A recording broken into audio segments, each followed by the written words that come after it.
Pets are part of the family, and that's why it's so important to keep them just as safe in case of an emergency.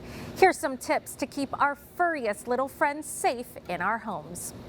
If you have pets, you already know that they want to be involved in everything you're doing. So we recommend keeping them at least 3 feet away from the oven and the stove and anything hot in the kitchen, and even out from underneath your feet, as they can be a tripping hazard. What we're concerned about is them jumping up on top of the countertops, maybe stepping on the stove, knocking over something that is on the stove that's hot.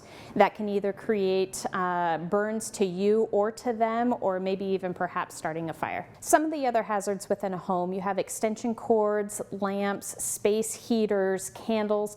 All of those can be a hazard, especially if the pet is chewing on it. So we just recommend knowing what your pet is doing at all times and keeping an eye on them. Training is always a good thing to do. Some type of discipline, knowing where they're allowed to go, where they're not allowed to go. Some people will actually put a bed in a corner and that's where they stay. Some people prefer to use some type of crate and crate them in their house. Other people just keep an eye on them, knowing what they're doing at all times. Pre-planning in the event of an evacuation wherever you live is always a good idea. And if you do the homework and the work beforehand, it makes evacuation and the stress of evacuation a lot less crazy. So if you can pull a crate out and just leave it out available at all times, maybe feed your pet in it.